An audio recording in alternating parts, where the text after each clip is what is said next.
guys ready to start the show? Fletcher came out to tighten me up in the Warped Tour. He flew in to like tighten up the Warped Tour. He thought it wasn't punk rock anymore. So he jumps on a plane, he races to the venue in a rental car and drives up the motorcycle ramp. You guys might remember the motorcycle ramp we had? He drives the rental car up and parks it on the motorcycle ramp. I'm like, dude, like, what are you doing? He came like, tighten this place up, man. You're fucking it up. Warped Tour is fucked up. I came to tighten it up. So I'm like, okay. So I'm like, okay, Fletcher, go on the bus while I get things sorted out here for you. And just right then, MTV was coming to film the Warped Tour the next day. And it was all about Kid Rock. So the road manager from Kid Rock has no idea who Fletcher is. He gets up on the bus because he's got to talk to me about his set times and how important this is and how it's going to be a lot different because Kid Rock needs special treatment. Bad decision. So he walks in, but now I have to teach this guy a lesson for being such a jackass to ask me to do favors for this band. So I say, excuse me, I got to run the production, and I leave him with Fletcher on the bus. I leave the road manager. I say, look, this is Fletcher. You know, tell him the story. I'll be right back. So by the time I get back, Fletcher's losing his mind, okay? This guy gets off the bus. He goes, that's it. And it just so happens to be like Kid Rock's time to go on stage. So I turn around, and next thing I know, I see Fletcher he's drinking a bottle of vodka, the one that he probably found at Boy Scout camp. And he runs in, and he's like running out, and he's heading to the stage. And Stuart, rest his soul, was the only guy that, you know, me and him could take Fletcher down if we hit him in the knee the right way. So Fletcher runs up on stage, or backstage, he grabs Kid Rock's chain. He had this special chain. And he pulls it off him, and he goes, punkers don't wear chains. And he throws it over the fence. Kid Rock turns around to me and goes, dude, that's your boy. We're all going down. I'm getting my guns. My boys are coming out. And I'm like, no, calm down. We'll go get your chain. So I go, Stuart, we got to get the chain. Fletcher goes, I'll get the chain. So he runs full speed and hits the fence that's over the fence. And he knocks down 100 feet of fence. Goes this way. And he goes tumbling out in the field. So we go, this is the time to take Fletcher down. So Stuart runs full speed, hits him in one knee. I hit him in the other knee. We all fall on the ground.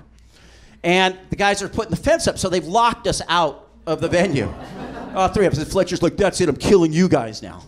So he's chasing us around. And then he goes, I'm taking the chain back. I'm going to give him his fucking chain back. And he runs the other way and knocks the fence over the other way. But it just so happens to be all over all the motorcycles that we had for jumping bikes and stuff. Knocks the fence down, runs up on stage. While he's on stage, starts tipping over the monitors, destroyed the set. So Kid Rock's threatening. He's going to get his gang. He's going to come back with some guns. I got Fletcher that he's figured he's tightened up the Warped Tour for good. So I take Fletcher. We get him in the bus for a second. The next thing I see the window of the bus fall out, which Fletcher falling out the front window of the bus. He's escaping the bus and knocked the windshield out of a tour bus. And he falls on the ground. He runs onto my bus. Two girls that work for me are on the bus and run out of the bus. And they've left the intern in the bus with Fletcher, this kid that like won a trip on Warped Tour. So by now the cops are circling there. I got it under control as windows are falling down. There's kids running around. And I go on the bus, and this kid's crying. Fletcher's twisting his nipple. And he's twisting this nipple, and he's going, hit me. This like kid's 15. Now the kid's like 25, and the last time he was twice as big as Fletcher, he could have hit him. But at this point, he's crying. Fletcher's crying, and I go, Fletcher, you got to do something. He goes, fuck it, give him my watch. That's how he fixed everything, give everything away. So this whole day is a train wreck. And I'm like, we have to we're in D.C., we're going up to New York, it's going to be this show, Kid Rock thing is all off, we're going to have a shootout, literally. And it's bus call. And if anyone's ever been on Warped Tour, it's like bus call's 10 o'clock, we expect everyone to be on the bus. But it's like 10:05 is about when everyone's on the bus. It was 9:50, and everyone's running to their buses because Fletcher's looking for a ride. And you don't want to be the last guy in the parking lot because you're going to have to give him a ride to the next show. So we all drive off. We drive off. The next morning, we come. And I'm sitting there, and people are going, oh, man, you don't know what happened last night. The barbecue band was cleaning up the barbecue, and Fletcher showed up and said, I want a ride to New York. As they were going down the highway, he's like, flicking the driver's head, smacking him. And Fletcher has a rule, don't hit him in the face. It's stupid. If you're going to shoot people with BB guns, expect to get hit in the face.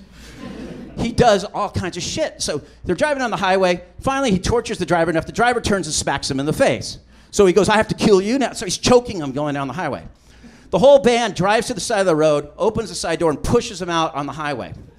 And if you've ever been in New York, there's poison sumac and poison ivy and all this. And he tumbles down a hill about 50 feet, 60 feet, comes back up on the highway, gets himself to Randall's Island.